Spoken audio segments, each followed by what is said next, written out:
Good afternoon. Welcome to Kansas City Council Committee of the Whole for Tuesday, May 19, 2026. First up, we have roll call. Melissa, may we have roll call, please? Council President Kaur. Here. Councilmember Boyce. Here. Councilmember Boyd. Here. Councilmember Larmer. Councilmember Michaud. Here. Councilmember Shoker. And Councilmember Troutner. Thank you, Melissa. All right, next up, agenda approval. Any changes to the agenda? If none, may I have a motion, please? So move. Second. Motion and second. Any discussion? All those in favor, please say aye. Aye. Motion passes. Thank you. All right, we have approval of minutes for May 5, 2026. May I have a motion, please? So move. Second. Motion and second. Any discussion? All those in favor, please say aye. Aye. Motion passes. Thank you. All right, payment of bills. We get those in our email. So may I have a motion for that, please? So move, Madam President. Second. Motion and second. Any discussion? All those in favor, please say aye. Aye. Motion passes. Thank you so much. All right, the next item for our night is our Neighborhood Council resolution, and we have Tracy Taylor. Welcome.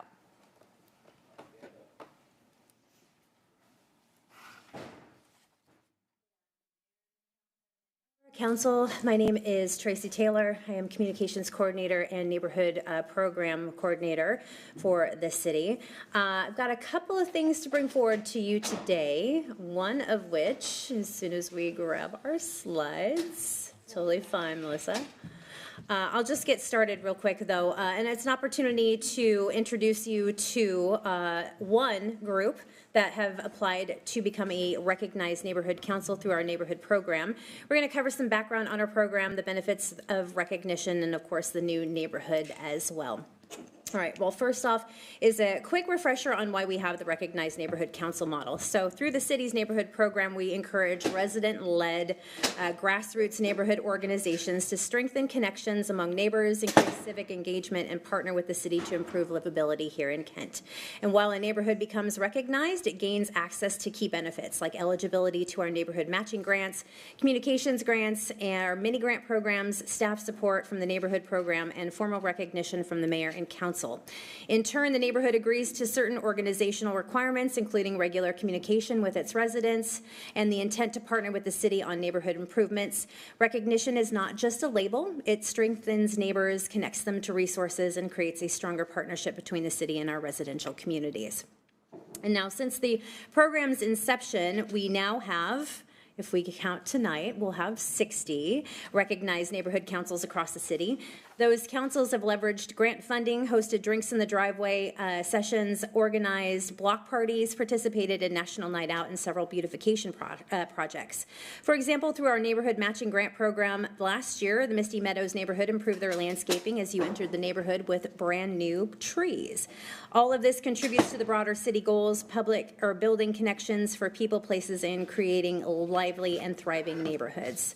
With that being said, these are our current registered neighborhoods through our GIS. You can see outlined in yellow are 59. We'll have 60 by the end of this evening. All right, one important thing about this new neighborhood is the Hillcrest neighborhood. They are on 98th Place South. The president for their HOA is Ali. Their vice president is Tammy, and they've already held several block gatherings, upcoming solstice party that they're going to have this June, and they do have a drinks in the driveway event later this summer. They have a strong resident interest and an active organizing committee. Now, one important point, once a council becomes formally recognized with the neighborhood program, what happens next? The neighborhood council is listed on our interactive map, which you saw, of our recognized neighborhoods. They can display signage, branding consistent with their identity. They become eligible for our matching grants. Again, those matching grants are really successful. This year, we have granted 3, which I'm excited to bring to you later this year.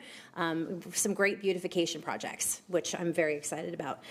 City staff will schedule an orientation session with them. I'll explain the grant process with them, some outreach tools, and how to organize effective events like drinks in the driveway, sidewalk sessions, and a whole lot more. So, any questions, council? Thank you, Tracy. Any questions for Tracy? If none, I'll make a motion. I move to adopt resolution number 2108, recognizing the Hillcrest Neighborhood Council, supporting its community building efforts, and conferring on it all opportunities offered by the city's neighborhood program. Second. All right. Motion and a second. Oh, any discussion? All those in favor, please say aye. Aye. Motion passes. Thank you, Tracy. Council President. All right, now we have KCDA cooperative agreement with CDW, and we have Joe Bennett. Oh, there you are. Welcome.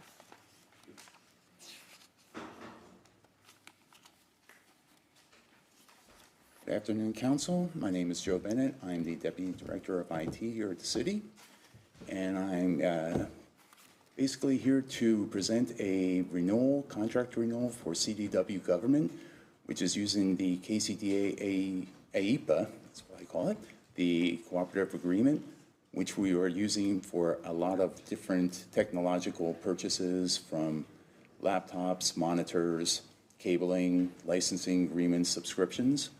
And at the moment, we have a purchase that we'd like to make on that for $25,488.92.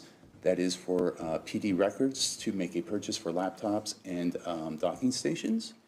And right now, we've used CDW government for quite a while, and we would like to make ongoing purchases with them within, of course, the approved IT budgets we have. With that, are there any questions? Any questions for Joe? If not, I'll go ahead and make a motion. I move to authorize the IT director to purchase through the cooperative purchasing agreement the King County Directors Association entered into with CDW Government LLC if those purchases are within established budgets and made during the term of the cooperative agreement. Second. Motion and second. Any discussion? All those in favor, please say aye. Aye. Motion passes. Thank you, Joe. Thank you. All right, next we have Michelle Ferguson with our consolidating budget adjustment ordinance for adjustments between January 1 and March 31, 2026. Welcome. Thank you. Good afternoon, Council. All right, this is the first quarter adjustment, and it is reflecting an overall budget increase of $15,863,500. Previously approved budget adjustments that Council have seen are total $15,722,760, and increases pending approval from Council total $140,740. Sorry. Okay, so of the $15.7 million of expenditures that Council has already previously approved, $14.3 million of that are for grants. These grants include $6.6 million for the West James Street Preservation Project from the Washington State Department of Transportation that Council approved on October of 2025. $3.5 million grant for Southeast 248th Street and 116th Avenue Southeast Roundabout Project from the Transportation Improvement Board that was approved by Council in January. A $2 million grant for the Interurban Trail Improvement Project from the Washington State Department of Transportation that was approved by Council last November. A $1.163 million grant for the State Route 99 Pedestrian Crossing Safety Improvement Project from the Washington State Department of Transportation for the Highway Traffic Safety Improvement Program that was approved by Council in December of 2024. A $337,000 grant for the 76th Avenue South Large Storm Pipe Maintenance Project from King County Flood Control District that was approved by Council in February. There was also a $190,000 grant for Domestic Violence Co-Responder Program that's with the Project Be Free from the Association of Washington Cities that was approved by Council last October. A $120,000 grant for the Community Integrated Law Enforcement Program from the Washington State Department of Commerce. Sorry. Another $120,000 grant for water quality storm capacity from the Washington State Department of Department of Ecology's Local Government Stormwater Grants Program that was approved by Council in January. And there are $224,000 in smaller grants that are also included in this amendment, which include $92,000 from the Washington Traffic Safety Commission for the Walker Roller Grant, $60,000 from the Department of Ecology for litter cleanup on state highway ramps, $39,000 from King County for the Community Change Grant, $24,000 from the Washington State Criminal Justice Training Commission for a wellness grant, and $9,500 from the Washington Association of Sheriffs and Police Chiefs for a traffic safety grant. The other budgets that have already been approved by council total $1.4 million, and they include $1.36 million in carry-forward budgets, which is $825,000 for police vehicles that were ordered but not yet received in 2025, and $533,000 for parks budgets, $500,000 in the general fund and $33,000 in the facilities fund. And then there's also $69,000 in additional budget for the Benson Corridor Neighborhood Plan. The other budgets that council has not yet approved are total $141,000, and they include a budget change that is needed of $87,000 in order to true up the PEG fees project, and a budget change of $54,000 needed for the senior center fence. $27,000 will be transferred out of the general fund and into the project. Michelle, I have a question. So 87K for PEG fees, is that for like public education? Is that the Comcast, or what is that for? It's for the cable television, and we get revenues, and then we put them into a project, and so every year we don't know how much we're going to get, so we budget that as we get the revenues. So this is positive or negative? Positive. We're just budgeting the extra revenues that we're receiving. Okay, that was my question, because that's confusing because, okay, thank you. We budget the revenues and then the offsetting expense. Thank you. Any other questions? All right, you can continue. All right, and that was the end. All right, any questions for Michelle? Well, thank you, you're doing a great job, and I was a little caught off guard with positive number, It's so 14 million in grants. I wanted to confirm that it is positive. Yes. With that, I'll go ahead and make a motion. I move to adopt ordinance number 4541, consolidating budget adjustments made between January 1, 2026 and March 31, 2026, reflecting an overall budget increase of $15,863,500. Second. Motion and second. Any discussion? All those in favor, please say aye. Aye. Motion passes. Thank you, Michelle. All right. Next, we have our parks. Councilmember Michaud. Thank you so much, Madam President. We just have one item tonight, and we have Marina Hansen here to present on the 2027 South King County Housing and Homelessness Partnership Work Plan and Budget. Good evening, Council. Thanks for having me here today. I also have Dorsal Plants, who's the program manager from SCIP, in the audience. We weren't sure who was going to make the presentation this evening. He is very busy visiting many other cities, so whenever we can, we jump in and assist. So if there are questions, he can always jump in too. Okay, so if you'll recall, we bring you the work plan for SCIP and the budget every year. That is a requirement of the ILA that we bring it back to you so that you are kept informed and up to speed on what SCIP is doing. We are 12 cities, including King County, working collaboratively on affordable housing. We have pooled $18 million so far in terms of projects that are creating or preserving affordable housing. We also work together just to advocate for South King County and work on advancing the requirements that we all have to increase our affordable housing within our jurisdictions. This is the timeline for the budget development and work plan process. As you can see, it's pretty robust, and it includes touch points with a variety of different areas of expertise. So the advisory board reviews it, and that has a lot of housing experts from different fields. The SoKeho group also is involved, and those are the long-range planners who are representing each of the jurisdictions that are members of SCIP. The staff work group and the executive board have all reviewed, provided input, and approved the work plan and budget by the time councils see it. The work plan goals for 2027 remain the same as they were in 2026, so there is nothing new here. However, in your packet, you can see that each one of these also has corresponding actions and indicators under each different category, and they do build on each other. So it might look the same, but things are progressing in different ways. This is just the population by city and year, and it's here primarily just to remind you that the member organizations are charged a fee based on their population. And you can see that in a later slide, but it helps when we build the budget. It's primarily based on the city contributions. So while we do pool capital funds through 1406 and 1590, our member contribution is a little bit separate, and it's based on population. So there's a little bit of interesting things going on in terms of we continue to spend down prior year funds, the balance, and we also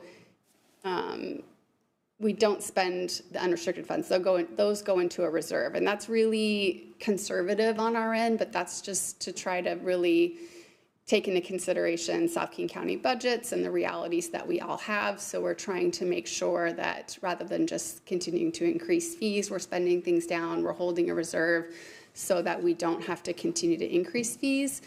It is possible in 2028 that you might see an increase in member contributions, but that would come to you and there would be a lot of discussion ahead of that, but I just wanted to point that out. So this just gives you a little bit more information about the operating budget, which is also in your packet. These are the tiers for the member contributions. Obviously, Kent is down in one of the larger tiers just based on our size. And really, that is the gist of the presentation. Either myself or Dorsal are happy to answer questions. But again, this is something that would require every single council will be doing the same thing, reviewing it and making sure that you guys are up to speed and you know what's happening. Thank you so much, Marina. And this is just the operating budget. This isn't the capital projects. We saw Correct. those a couple months ago, I think. Yes. Yeah. I think I was here in February, maybe for that, March. Any questions for Marina? No? Okay, awesome. All right, I will read the motion. I move to approve the 2027 South King Housing and Homelessness Partners Work Plan and Operating Budget as adopted by its Executive Board on May 15th, 2026. Second. I have a motion and a second. Any discussion? All in favor, say aye. Aye. All right, motion passes. Thank you so much, Marina, and thank you, Dorsal, for being here. Thank Back you. to you, Madam President. Thank you, Councilmember. And with Public Works, Councilmember Boyce. Thank you, Madam President. I get the honor to represent Councilmember Troutner in Public Works today. So, Melissa Flood's going to come and talk about the King County Control District. Please. Thank you. Members of the committee, my name is Melissa Dahl. I'm an engineer at City of Kent Public Works Engineering, and I'm here to share with you our intention to pursue the Steve Blyfus Memorial Flood Reduction Grant from the King County Flood Control District. We are intending to apply for it for the Earthworks Sediment Pond Culvert Replacement Project. We have brought previous grant funds that we received for this project to you before, so this might be a little bit of a refresher. But we just received notice just before this council presentation that originally the deadline for the application was this Friday, and they just extended it to June 5th. So we'll use that time, really knuckle down on our application. But I did want to notify you that the picture you see here is the existing culverts that we're proposing to replace. They're two 30-inch CMP culverts. For scale, this is the upstream end of it. Going to the next slide, just to show you the scale of the location. So as a refresher for this project, it's located at the base of Earthworks Canyon. We're intending to replace the two existing culverts with one larger span single culvert. We always try when we work on public works projects to have multi-beneficial projects. So we view this as a flood risk reduction project and as a fish passage project. So what you see here on the screen is you can see the two yellow lines. That's the two existing culvert locations in relationship to the sediment pond. What's important to see here is that the trail to the canyon actually goes right over the top of the culverts. So it's a key access point not only to the canyon, but also a key access point for maintenance into the pond as well. So replacement of these culverts is important not just for access for the public to be able to use this facility and to use the park, but it's also important for continued flood risk reduction. This is where Mill Creek enters the valley. And it also provides a lot of important sediment transport through here. So as Mill Creek picks up sediment down the canyon, it drops out the sediment at the base of the canyon. We go in there on an annual basis, clean out that material, it helps keeps it from going further downstream. So it's very crucial to flood risk in the valley. So that's part of why it's so important for us to do this project. So what we have proposed instead is to move the culvert from its two existing locations to a proposed new location just further at the end of the pond. The reason that we're moving it to the location that it's currently at, that we have out there in green, is because we want to make sure that there's a longer period of time for the sediment to drop out in the pond. Right now, the outlet is very close to the inlet, and so sometimes it goes straight out before it has time to drop out. So we're hoping that by putting it in this location, we'll have a longer period of time for sediment dropout, get more there so it doesn't go further downstream. In having the larger culvert through here will allow for improved fish passage. We'll have improved flood risk reduction. There'll be more storage in the pond so it doesn't go further downstream. And we'll have improved creek conveyance. Right now, there's a little bit of a narrowing through the existing culverts. This will be a lot better for fish passage and fish access. So for this project, we're proposing to pursue grants in about $1 million. We're planning on using that for continued design and construction. We did previously receive funds, about $330,000 for design. We've been using that pretty consistently, and this would help get us through the rest of design and through a good portion of construction. This grant in particular is focused on local flood risk reduction in King County, and specifically we're going to be pursuing the culvert replacement and fish passage category. Application, as I mentioned, June 5th, so just around the corner. And we think that this grant is consistent with our goals for not only this project, but our goals for the city as well. So thank you for your continued support for this project. Thank you, Melissa. Appreciate that. Any question, team? You did the job. No question. Thank you. Thank you. All right, thank you so much, Melissa, and thank you, Councilmember Boyce, for covering. With that, we are at the end of our meeting. We will meet for council workshop at 5:15. Until then, we are adjourned. Thank you.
Good afternoon. Welcome to Kent City Council Workshop for Tuesday, May 19, 2026. We have 2 items on our agenda. We're actually going to go ahead and get started with Clark Springs Transmission main update first. If there's no objections, we'll go ahead and get started. With that, Chad, you're up.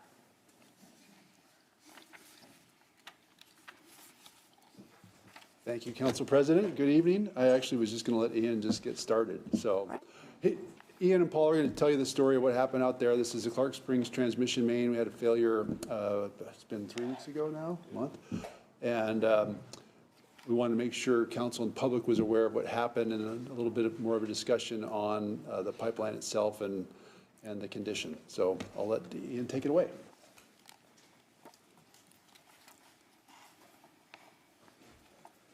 Good evening, Council. As Chad said, my name is Ian Beckstrom. I'm the Utility Site and Process Control Manager.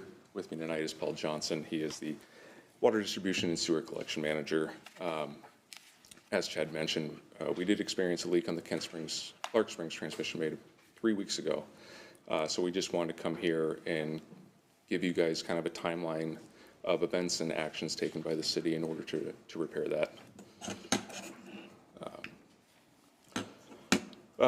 The event occurred on April 28th, Tuesday. Started just after noon. Our water quality team was prepping to perform some annual chlorine feed maintenance at our Clark Springs site.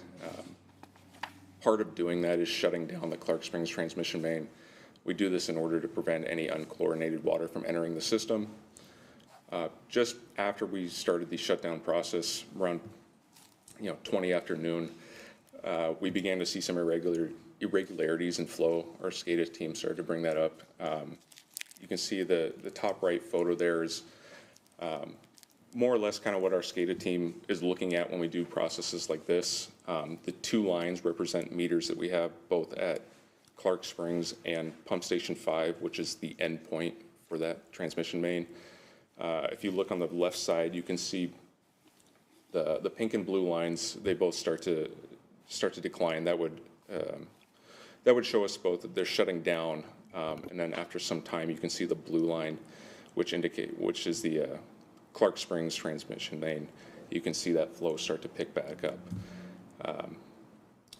About 2 minutes after we noticed this, we began getting calls. Our admin staff began getting calls about water over the roadway on Southeast 263rd and Kent Kangley. We more or less kind of knew exactly what we were dealing with at that point. I started making calls to our distribution staff, Source of Supply, and SCADA to get on scene in order to assess the situation. As soon as staff were on site, we began making adjustments to the water system, and distribution began closing valves. Within 45 minutes of initial calls, we had made all necessary adjustments to the water system. Just for clarity, at the point of the leak, the city's water demand was roughly 6.5 million a day. Clark Springs itself was providing about 3.5. So within 45 minutes time, we were able to make those adjustments and make up for that lost water. Some of those adjustments made, we immediately got on the phone with Tacoma, our regional water partner, and began taking 2,100 gallons a minute from them through our POD3 site, which is located just to the south of the leak there. You can see on the map. East Hill Well then became our primary source for feeding our Blue Boy Reservoir and 590 zone. At Pump Station 5, we also have 590 PRP, or 590 bypass. Essentially what that allows us to do is take water from this 590 zone and feed it into 6-1 reservoir. Without the Clark Springs transmission main, we're unable to feed, well, that main is responsible for feeding that main. So without it, we need to find other means of doing so. That allows us to do that. We also turned on our Garrison well. That'll help supplement at times like these to help our 6-2 reservoir. Another thing to note during this is that not a single customer was left without water for any period of time. There was no impact to our reservoirs or our pressure. The only thing that we did experienced with some discolored water, and that was isolated to the area to the south of Kent Kangley between 116th and 124th. This is due to us taking so much water in such a short period of time from Tacoma. It essentially reverses flow, so it'll stir some stuff up. There is no harm to the community or the residents. It's merely just aesthetically unpleasing. But we had distribution staff on site to flush that water and take care of that immediately. Oops. Oh, Paul? Good afternoon, Council. I'm Paul Johnson. I'm Operations Manager for Water Distribution and Sewer Collections. I'll continue our story. By 2 p.m. On Tuesday, we had traffic control in place, and we're able to get our equipment in there and get it immobilized. We brought stuff in probably for the next 3 hours. We're bringing equipment in there to help out with us. The asphalt there was very deep. It was 16 to 18 inches deep. And so we had our large excavator with a jackhammer on there, and it took us probably 3 hours just to get through the asphalt so we could start digging into the dirt. During this time, during this time, we also contacted our certified welder. They were actually in Port Angeles, so they had to start heading that way, so we knew that was going to be a few hours. We also contacted a vendor that we use in downtown Seattle that we buy our, it's a specialized epoxy that goes on that main when it's welded and completed, and then it takes that concrete wrap. So there's only one place that we know of to buy it, so we had to call them up. They were going to close in like 15 minutes, so it's expensive stuff, and so we had to have it. So I got them to let us, or have them put it outside, hide it in the bushes. We sent somebody up there, and they picked it up, and I said, I'll take care of it tomorrow, we'll square up. And so we got lucky, they let us do that. The crews battled the water, as you can see in these pictures. The ground was saturated with water from the main break, so we had water everywhere, and it was still coming in, even though we had the main shut down, dialed down. And then we were also battling the water from the main because we were trying to drain it at the same time. We estimated about 100,000 gallons that was in that section of pipe, probably over 6,000 feet of pipe that was shut down. Our city crews continued to excavate for another 4 to 5 hours. As you can see in that bottom left corner, that's when we realized there was a large void under the roadway. It was about 4 feet wide, 10 feet long, maybe 15 feet. And we realized the water main break was actually back in there. And so at this time, we realized that this became much larger of a job than we anticipated. And we determined at that time to reach out to some outside resources. So first we found an asphalt cutting company that we called up, got the guy out of bed basically, and he came down and cut the roadway for us, 20 feet wide by 30 feet long, so a large section for us. We also reached out to a local contractor, ACI, that was doing work in the city of Kent. And they were willing to come out on our job, put their current job on hold and help us out with their resources. ACI,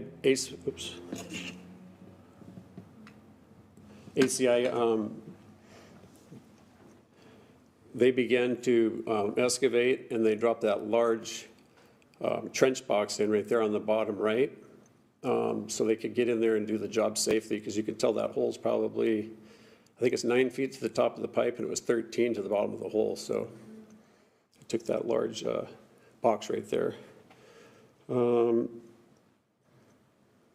ACI continued to get it excavated and get it prepped so we could get a welder down in there. When it comes to the cause of the leak, we determined that, you can see down here in the middle there, that's the actual piece of pipe that, that they cut out. It's wrapped with that wire.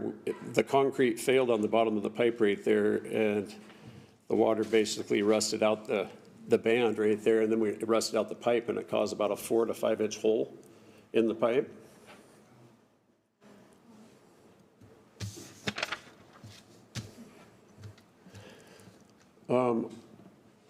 During this time, our distribution staff, Source and Supply, Water Quality, and SCADA we met on site and we developed a plan to bring the water main back online.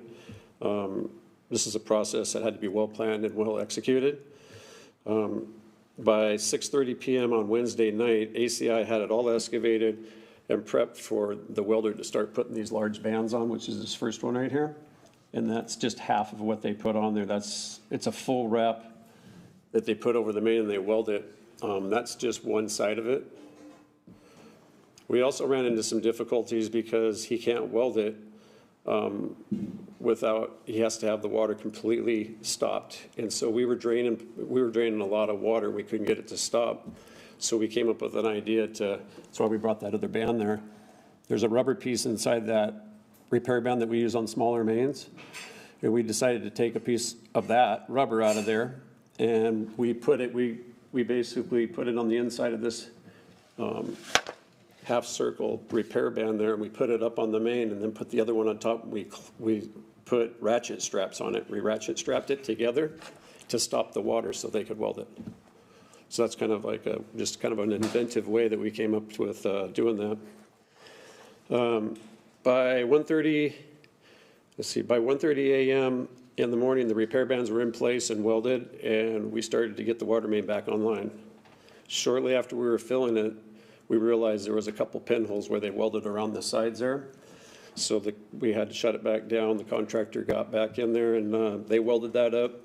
By 11 a.m., the welder was completed with the repairs, and we started to charge the main back on again. Once the main was fully charged, well, we left it for a couple hours actually, and we pressure tested it just to make sure there was no leaks. Once we were confident of getting the main back on, online and back in service for our customers, that's what we did. Our city crews were on standby, ready to go.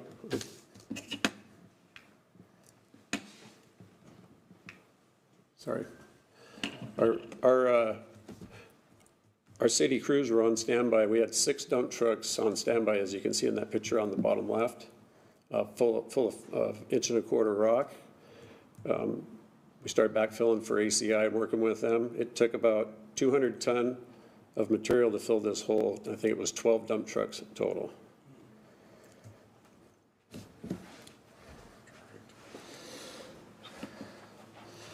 Perfect. And then in conclusion, I'd like to take an opportunity to thank all city staff that were involved in getting the main back online, both from Public Works and Engineering, as well as those that assisted us from ACI and DDG Welding. I'd also like to take an opportunity to let council and our customers know that you guys are in good hands. We take our jobs very seriously. We take the water system very seriously, and our employees are incredibly dedicated, well-trained, and versed, even dealing in situations like this that may not happen all that often. So yes, with that being said, if anyone has any questions, we'd be more than happy to answer them. If not, thank you for having us tonight. Thank you, Ian. And following, I think, Councilmember Boyce and then Councilmember Boyd. Thank you, Madam President. You might have said it, I might have missed it, but what caused that? How did it all get started?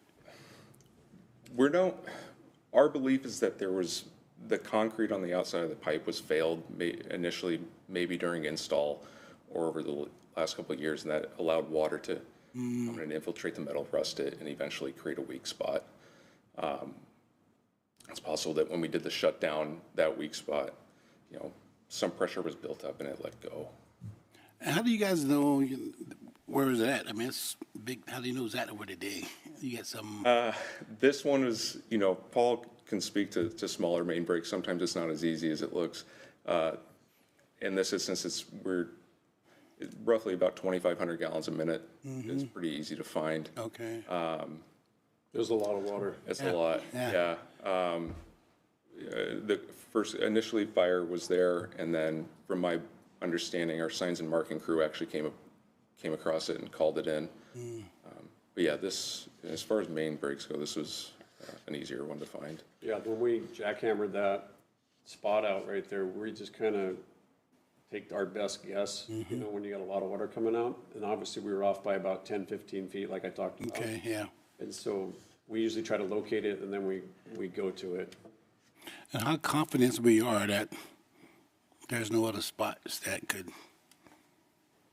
erupt, lack of a better word?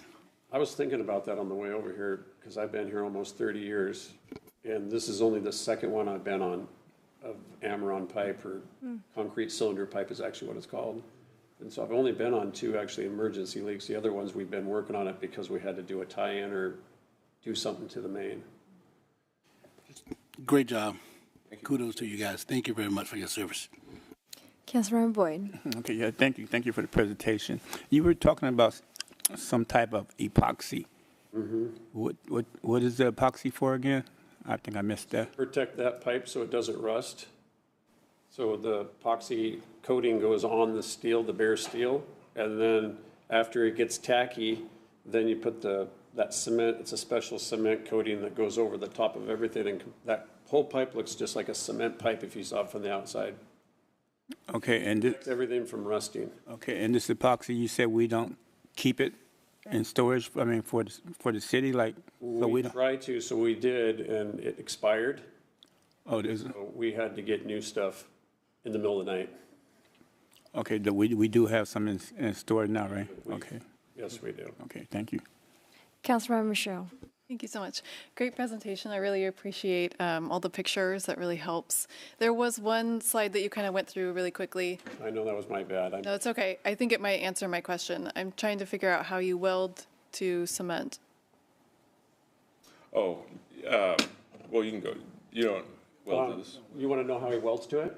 Yeah, I don't understand. So the pipe that we had bent right there, Yeah. that's the same thickness as the pipe that we originally had there. And Yeah. so he's able to basically weld the full circle all the way around on those outside edges. And So it's a steel pipe with a concrete casing, so what they do is we'll chip away the concrete. Oh, okay. And then they Gotcha. can Thank you. weld to the bare steel. Gotcha. I got you. Thank you. There's a couple of photos there, that central lower photo. You can see the steel pipe, the original pipe there with the concrete layer removed.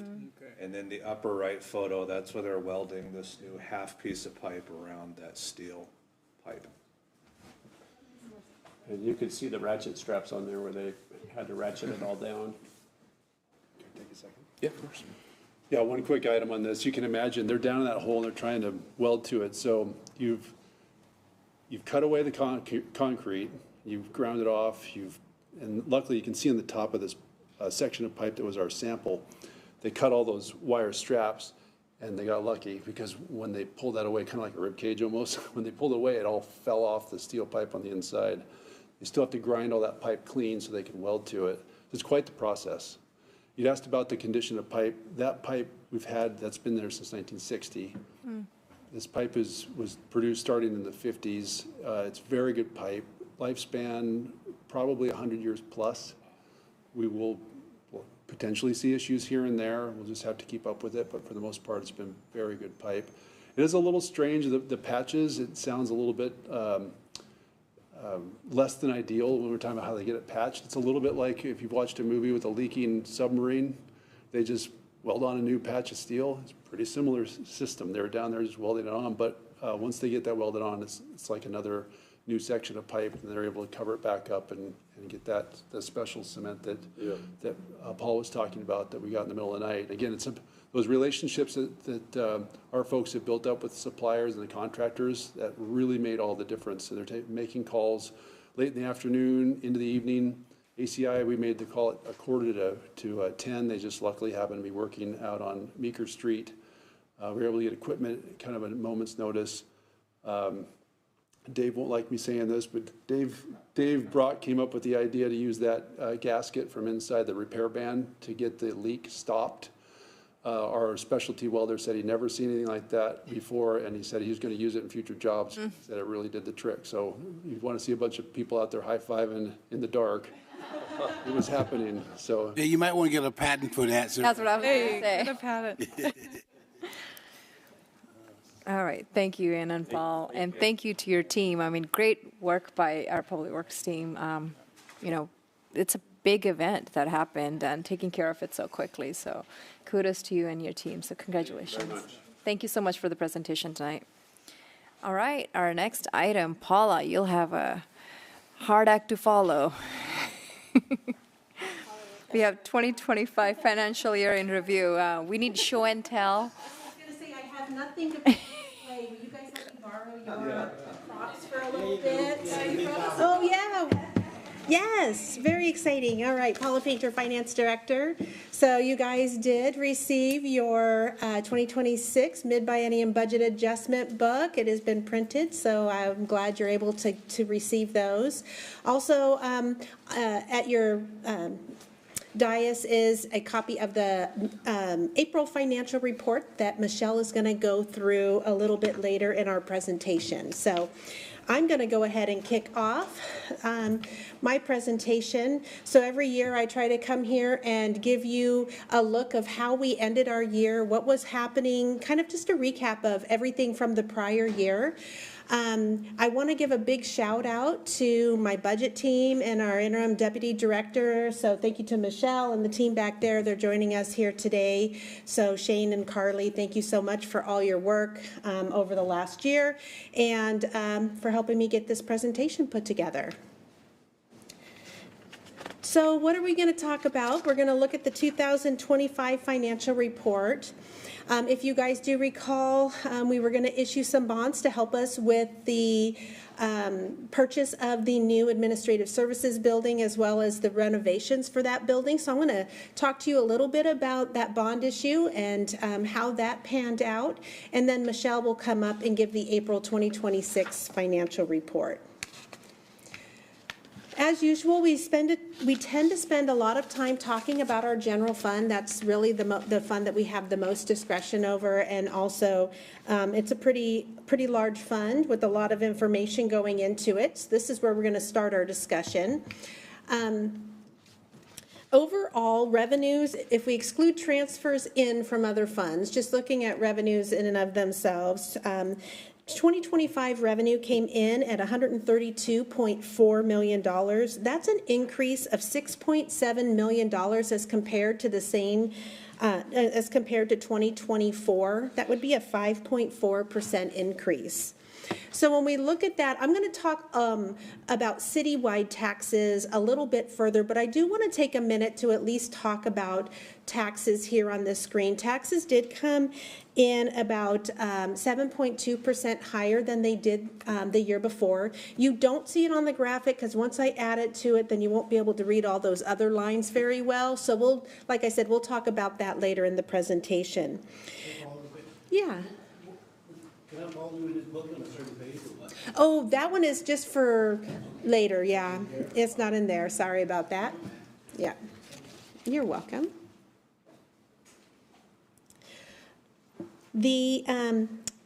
With our taxes did increase by $7.3 million compared to the same time last year. There's a few things that fed into that increase in taxes.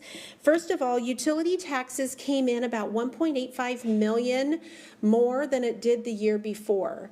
One of the primary drivers for that was that at the time that we established the budget, PSC, or created the budget, PSC had not adopted their rates for the year.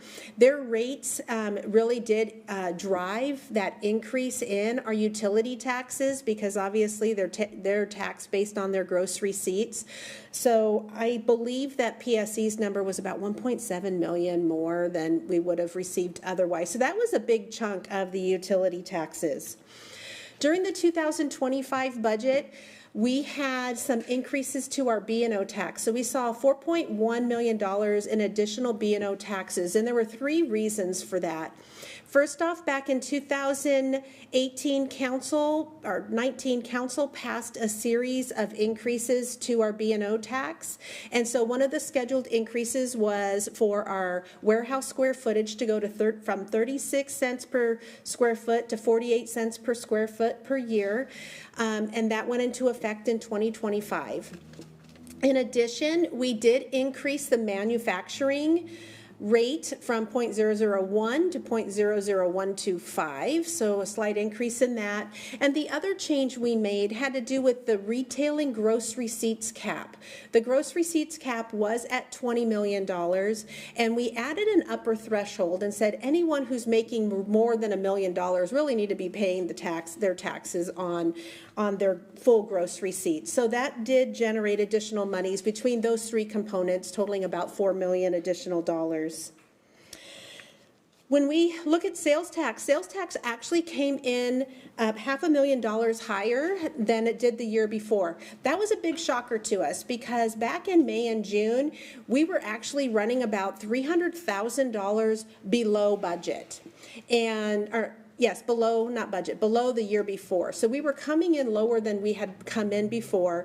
What had happened is the legislature passed House Bill 5814, which all of a sudden took elements that used to fall under services and were not taxable, and all of a sudden they're taxable. So things like training, the virtual training, any IT services, security services, advertising, there's a whole list of things that all of a sudden became taxable. That was something that we really couldn't pull out and extrapolate very easy to figure out what that would really look like. It did come into effect in October for most of that. There are some elements of it that came into effect as of April 1st of this year. So we'll kind of see how this continues to go as we move forward. So ultimately, sales tax did come in higher than anticipated because of that change in legislation. Our property taxes came in $303,000 more than it did the year before. Well, we expect that. That's about, just over 1%. Well, in the general fund, it was $303,000, which, there's almost a 50-50 split between what goes into the general fund and the capital resources fund. So I think overall it was a 1.9% increase because of the 1% plus the new construction. And then our other taxes include gambling and admissions tax. We had to do an assessment that went back and assessed for admissions tax a total of $250,000. So that was revenue we really weren't expecting and really related to prior years. So because of that, our revenue for admissions tax did come in higher than we had anticipated. Looking at licenses and permits came in about $455,000 below where it was last year, primarily related to cable franchise fees, which came in $103,000 less than last year, and building permits came in about $350,000 less than last year. We also saw declines in intergovernmental revenue. This primarily is related to grants. We don't always have the same grants coming in, and really this one really had to do with our ARPA grants. We had some positions that we did fund temporarily with some ARPA dollars, and so those positions are no longer being funded by that, and so therefore you're seeing a decline in that revenue. For charges for services, that came in about just a little less than 4% below where it was last year, and that had to do with the decrease in plan check fees for $350,000, fire review fees at almost $400,000, and civil construction fees coming in at about $107,000 less than the year before. Fines and forfeitures, again, that's a pretty significant decline.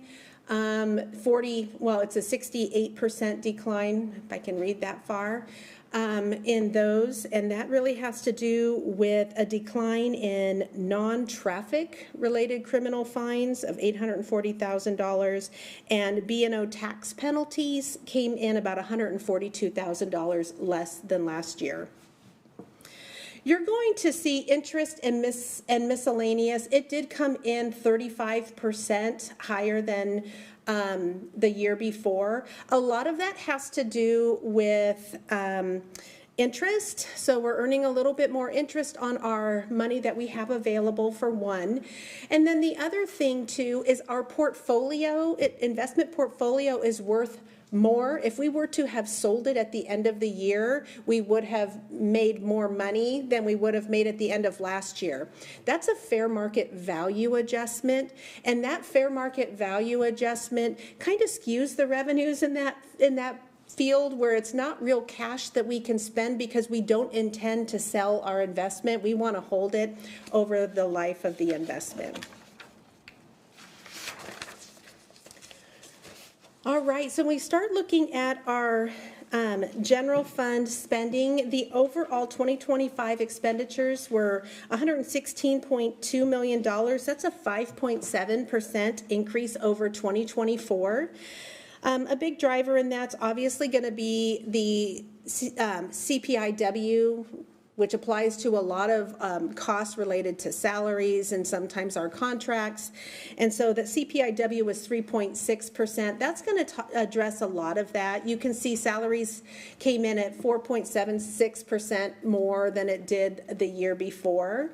And then benefits, also, not quite as much, but that's because the city's share of contributions to retirement system costs, those ones did go down, so we're not seeing quite the growth in the benefit side of the house. Supplies and equipment, we spent about 8% less than we did the year before, and all it takes is buying a piece of equipment, a vehicle out of the general fund, and then you don't do it the next year. It kind of reduces that expenditure. So that'll be a lot of that. And then when you start looking at services and allocations, that did increase by about $3.6 million or nearly 11%. And that has to do with mostly all of those allocations that go to our funds like IT, liability insurance, facilities, etc. We do all those allocations. I know you guys have heard a lot about them through the budget process. So that is what's making up a big chunk of those amounts there. And by the way, when you are looking at those graphics, and I forgot to mention, we are providing 3 years worth of information, and the most current year is the orange bar for 2025. Paul, I have a question. Yeah. So for the services and allocations, what is the reasoning for that increase? So every fund does have to be supported. So obviously you see salaries and benefits here went up 4.5%. So a good chunk of that has to do with the cost of running that fund. And so when you start looking at it, IT cost $670,000, that increase there. Subscription costs for software have changed over the years, and we have been seeing larger increases in that year over year. And that is something that we can't do because the model for software subscriptions have really changed. So you have to pay these annual fees where before we maybe weren't doing that. We were keeping on-prem, but you can't really do that quite as much anymore. Liability insurance, we did have to contribute additional dollars to our liability fund. And if you remember, as our each year we have to look at, what are our costs and claims that are being incurred and making sure that we have enough funds to be able to cover that. So that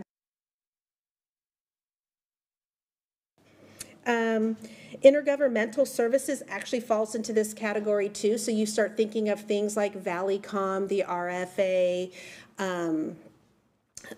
animal control. We have seen growth in all of those areas as well.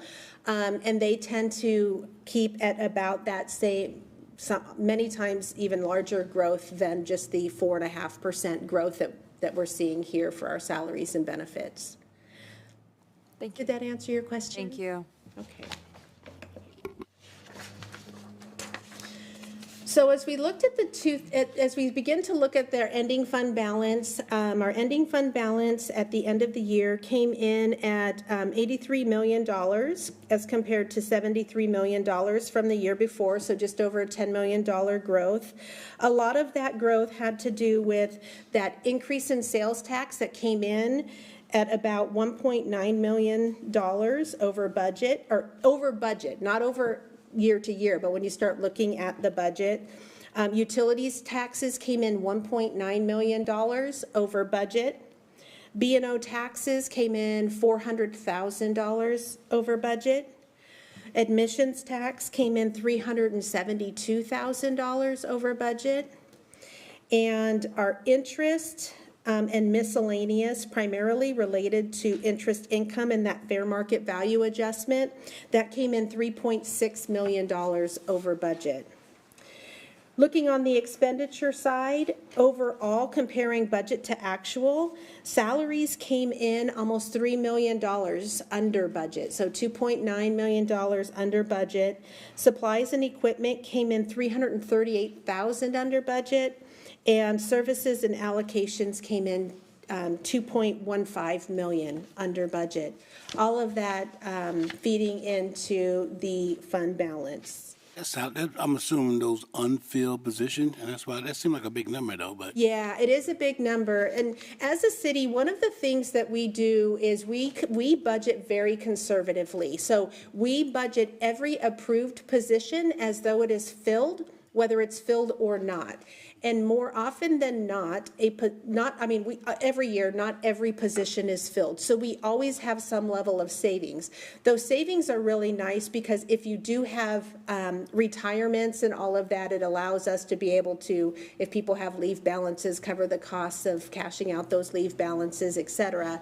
But yes, this is pretty typical to have salary savings, but this year it was a little bit more than usual. That is true. Okay.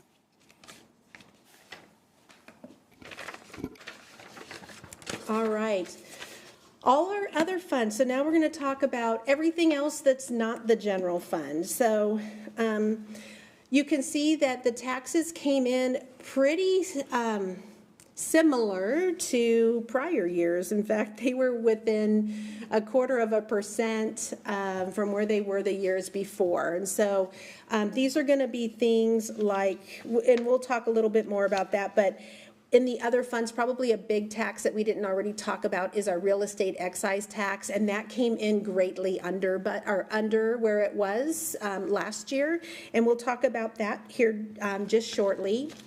Licenses and permits came in 8%, sorry.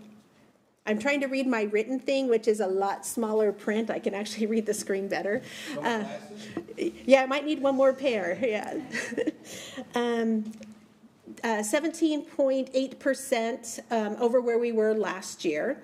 And so that increase is really only 97,000, so hardly worth talking about when you're talking about some quite big numbers. But a lot of that had to do with street use permits increased by 84,000 and sewer permits, which increased by 13,000. Intergovernmental revenue is just about 5.7% lower than it was the year before, or $461,000. And that has to do with that reduction to our streamlined sales tax mitigation revenue, which is going away after June. So we're just about ready to receive our last payment here in the next month or so. And then also we saw a $291,000 reduction in our motor vehicle excise tax revenues. We did see some increases in grants, including an energy grant from AWC for $417,000, which did offset some of that loss. Charges for services, it came in about 5% over where it was the year before, which would probably be right on par for what I would be expecting. Fines and forfeitures decreased by $729,000, and that primarily had to do with the red light camera fines decreasing by $615,000, and the school zone camera fines decreasing by $116,000. And then finally, interest and miscellaneous, that increased by $5.5 million. A lot of that number there is the fair market value adjustment that I talked to you about. That's not really real money, so please don't try to spend it. That was about $2.5 million of that increase that you're seeing there was related to that.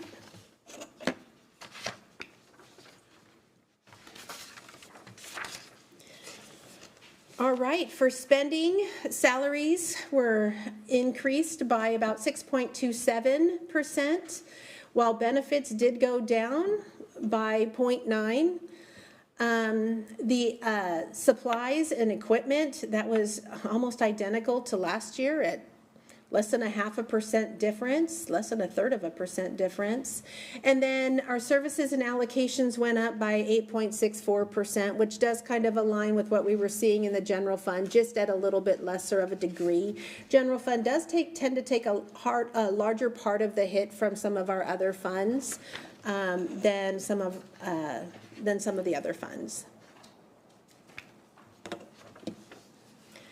All right, so now we're going to talk about citywide revenue, and this is where we're going to get a little bit deeper into the tax revenue, where we can kind of outline that. Taxes increased a total of $6.7 million from 24 to 25, or 4.7%. Property tax came in at 1.9% more than it did the year before, or $638,000, and that was split between the Criminal Justice Fund, not Criminal Justice, excuse me, the Capital Resources Fund and the General Fund. That would be our 1% plus new construction. Sales tax overall, we were seeing an increase of $674,000 or 1.6%. We talked about the House Bill 5814 really playing in to that because we were not anticipating that midway through the year. Utility taxes overall came in at $2.9 million more, or 7.7% more than last year. And we're going to go into more detail on that on the next slide, because if you notice, we do have more utility tax than just that one column you see there. We are providing you some graphics from 2021 to 2025, so you can see how those taxes are changing year over year.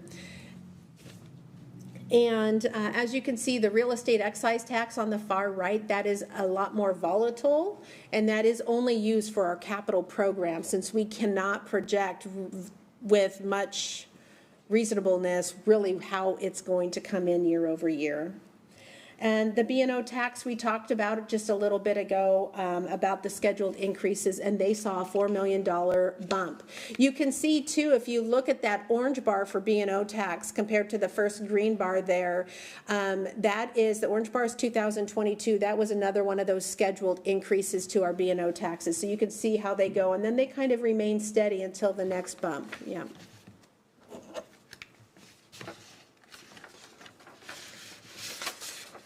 So for our utility tax revenue came in at $40.9 million, or 2.9% more than last year. City taxes increased by 3.9%. That doesn't surprise me because our utility rates go up by CPIW, which was 3.6%. So then we had a third of a percent that relates to just additional usage as compared to the year before. Gas and electric, this was the big one. This had an increase of 13.3%, or $1.7 million.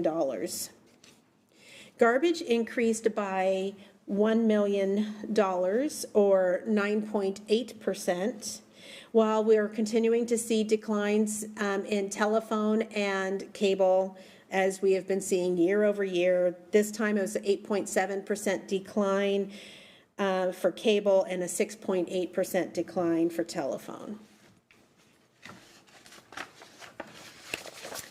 Permit and plan review. So total permit and plan review revenue decreased by nearly $1.1 million, or 9.6% as compared to 2024.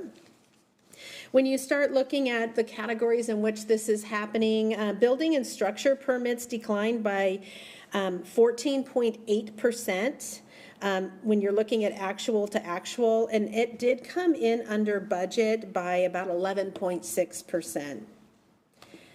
We also saw decreases in plan review. Plan review came in 6.5% when you compare actual to actual, or $256,000, and it also came in under budget by about 12%, or $537,000 under budget. Fire review also came in under budget at $397,000 under budget, comparing it to the actual, or 15.8%, and it came in only $125,000 under budget, under the actual budget, not the comparing actual to actual, so, or 4.8%. The one place we did see increases in this revenue is street, curb, and other permits saw a 6% increase comparing actual to actual, which is an $80,000 increase, but they did come in under budget by about 13.9%, or $218,000. All right. Okay, everyone might need 2 pair of glasses for this slide. So this is looking at 4 years of capital projects. And what we do is we pull out the top 10 capital projects. And in 2025, we spent $71.5 million in capital projects. The year before, we had spent about $81.2 million in capital projects. A big driver in those costs is the Key Hawk project. We continued the work on that. We had spent over $20 million in 2024 and another $21.1 million in 25.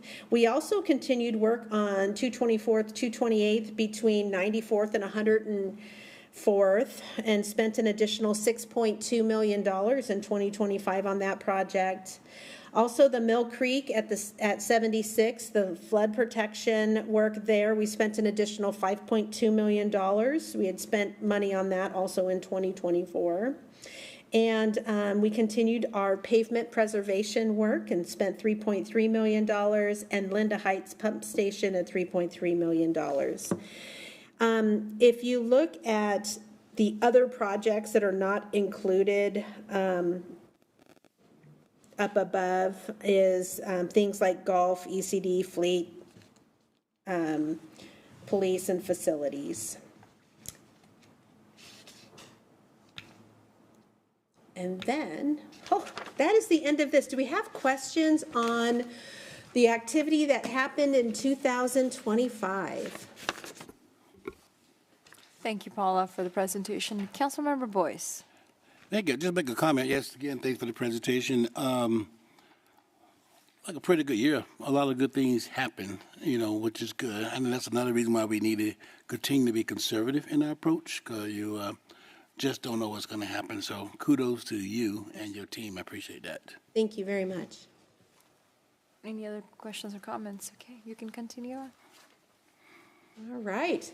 So then I am going to move on to an update on the 2026 bond issue. This was a pretty exciting time. If you recall, back in September of 25, we passed an ordinance authorizing us to be able to issue the 2026 bond issue. That would result in monies for the new projects that are going on, plus it would allow us to take advantage of refunding some current PFD, Public Facility District bonds, where we could take advantage of a sales tax credit against the state sales tax and be able to extend the life of that bond and save the city money and let the PFD actually absorb more of the cost of the bond. So this will be very exciting as I walk through some of that information with you. We then spent December to February working on something that's called a preliminary official statement. That preliminary official statement puts a tremendous amount of financial information and information about the city in general into one bound volume that can be sent out to potential investors. And so they're using that as a guide as to whether or not they want to invest in the city's bonds. Once the bond pricing is all finalized, then they actually create an official statement that is published afterwards. We were able to provide a tour and a presentation to S&P Global back on March 5th. It was a little over half a day we spent with S&P Global talking about our finances and talking about the economics of the city, getting them out to see the city. They were concerned too a little bit about the flooding that they had heard about from December, and they really wanted to see how did the city navigate that. And that this really was an exciting time for me to be able to go through this presentation and have S&P Global come back with a AAA credit rating, the highest you can receive from S&P Global and the highest rating the city has ever received from S&P Global. So that to me was the highlight of my career, honestly. And so I'm going to stand up here and brag about that for a minute because I was really excited to be able to have achieved that. Interestingly enough, we did bond pricing on March 25th. I had never sat through that before, and I'm going to show you another slide here in just a second to kind of share my experience with that. But then once the bond pricing was done, we closed the bonds and we received proceeds on April 8th. So on this chart here, on the left-hand side, I tried to give you a print. I tried to put a picture of what I was really looking at on my screen as they were doing this, but my picture was very low quality. So you're going to get stuck with the boring graphic here. But if you look at this graphic and you see these little green lines here, what these little green highlights are showing is the interest in those bonds. So we were trying to sell bonds, and we're out there on the market, and we're saying, hey, we want to be able to sell these bonds, and we have a, you know, they have a 5% or a 5.25% coupon rate, which means that's what you're going to get for interest. How much interest do we have? So if you look early on, I mean, buying bonds at the beginning of a series, it's a dime a dozen. There's lots of bonds out with short-term maturities, but really where people were so interested in is as you start getting further out, we had 2 times the number of bonds that we had to sell. We had 2 times people interested in buying it. So we would have sold these bonds down here over 13 times over because people were so interested in that. What does that mean for us? That means if you look at this little table here, when we went out, oops, if I can get this to point, there we go. When we went out, the pre-pricing call, we thought that our true interest cost was going to be about 4.75%. And at the end of the day, because there was so much interest, all that green you see there at the bottom, that meant our bonds were very marketable and people were showing a lot of interest. Our final true interest cost came in at 4.693%, or a drop of 5.5 basis points. That meant that the city saved $3.1 million over the life of the bonds than we had anticipated when we went out to market. When we went out to market, we thought we felt like the 4.7% was really going to be our true interest cost. But it was really exciting to see that they actually had to ratchet our net cost down. And because there was so much interest. Interestingly enough, the day before, somebody else, or 1 or 2 days before, somebody else had gone out to market and they actually had to bump it up.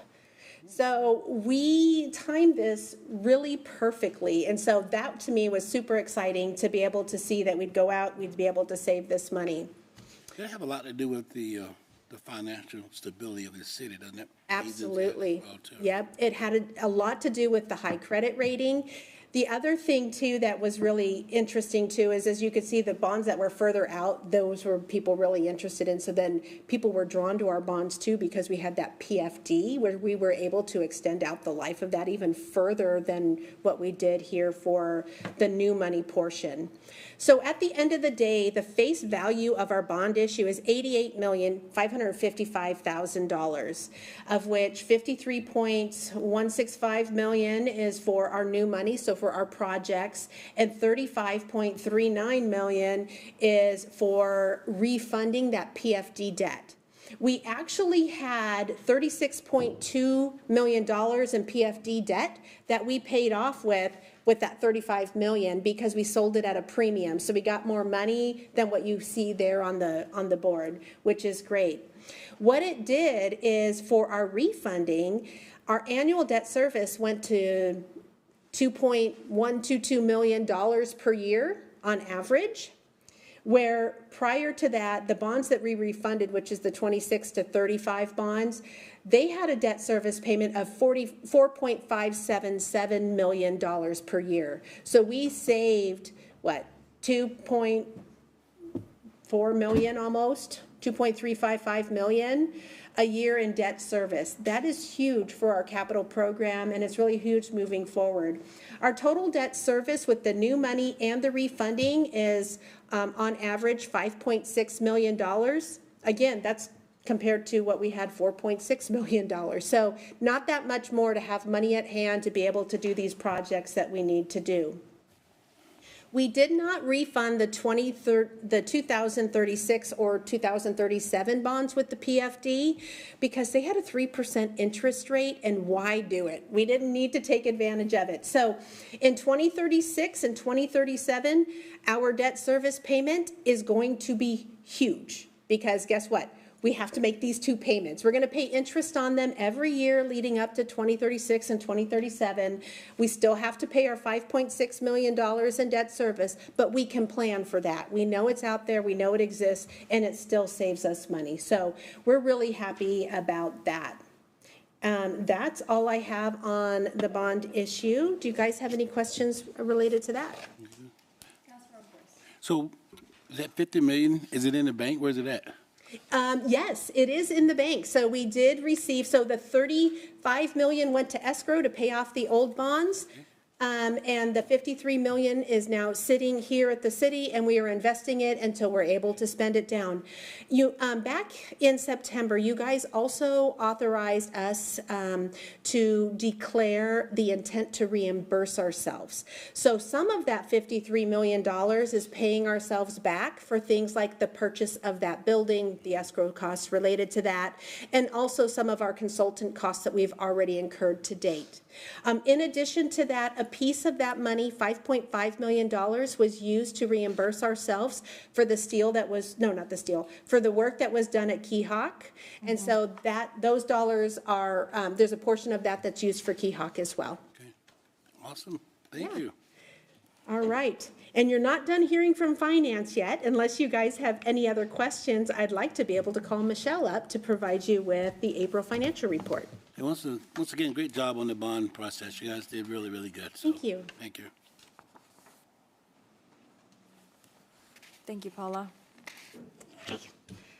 All right, so April reports. The first report you're seeing of 2026, and Paula gave you a nice recap. So we're mainly going to be looking at kind of comparing the first 4 months of this year to the first 4 months of last year.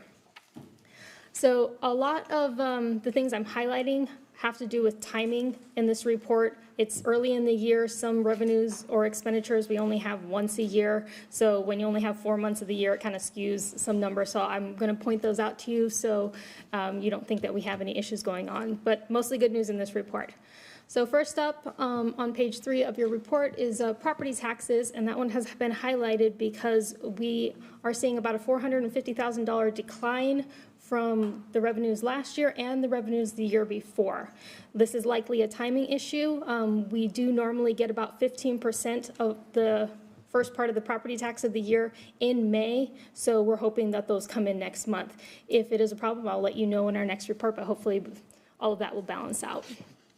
Sales tax, on the other hand, is really booming right now. So it is over budget, and it is over where we were last year at this time.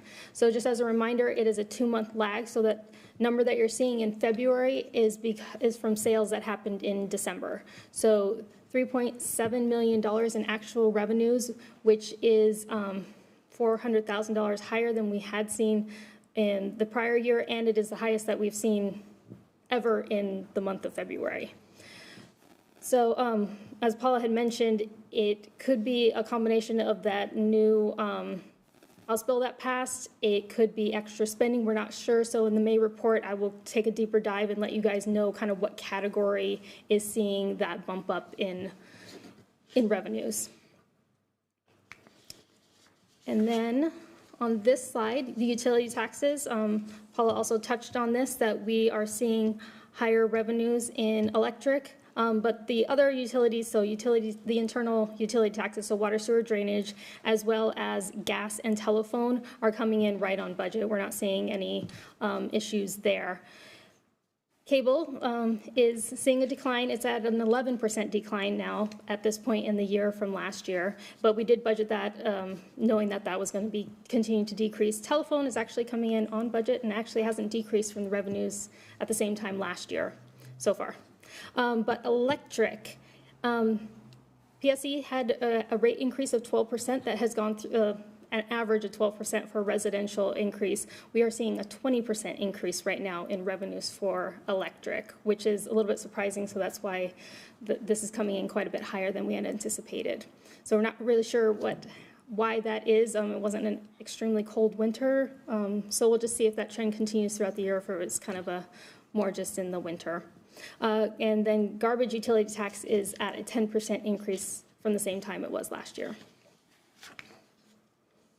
So now kind of a month-to-month comparison overall in the general fund. We're 1/3 of the way through the year, so you would kind of expect revenues to be over 33% and expenditures to be under 33%.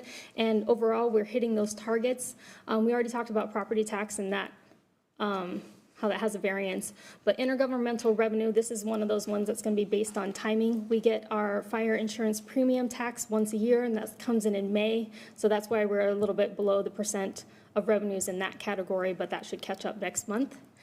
And then the only department that has expenditures that are over that 33% is going to be for fire contracted services, and that again is a timing issue. We already paid the PSRFA their second quarter payments for this year, so it is a little bit higher right now, but it should even out when we see the May report. And then now just take a look at some of the other funds that kind of have a higher variance or percentage change. The lodging tax, that isn't because 2026 is that much higher that we're seeing that variance, and it's more that the 2025 expenditures were kind of on the low side. But if you look at 24 to 26, that's kind of comparable. And that's kind of, it has to do with when the LTAC awards are given out and then paid as well. And then on this slide, the solid waste utility tax revenues have been highlighted. We are seeing a monthly, we'll say, contribution from Republic for the liquidated damages, and those are about $15,000 a month we've been seeing for the last 4 months, and so that's why that's coming in higher. And then last year we talked quite a bit about this during the budget process and during the monthly reports about how claims in the healthcare fund are higher than we have been seeing in prior years. So you can see there's not much of a variance from 25 to 26. But if you look back at 24 and the years prior, we are about $1.4 million higher than we were in 24 and any years before that. We were hoping that would maybe have gone down once we got to 26, but we are still, it's an $80,000 difference from this time last year to now. So we're not seeing those claims go down.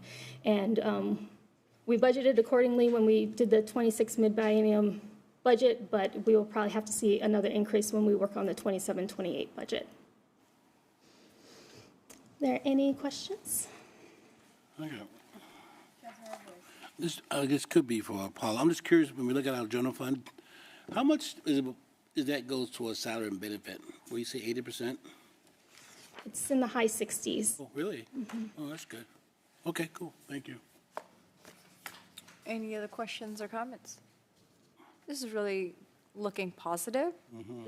I mean, everything is very expensive, but our budget is looking good so far, so it's a good thing.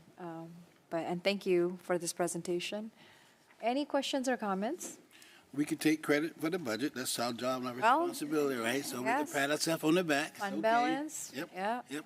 So very conservative budgeting. So I appreciate our finance department with their guidance on that, and my colleagues here for being very thoughtful in the process. So, all right. I think that is it. Thank you so much, Michelle. Thank you, Paula. And thank you, our staff, Public Works. They're already gone, Ian and Paul. And thank you, Chad. With that, we are adjourned until 7 o'clock for council meeting.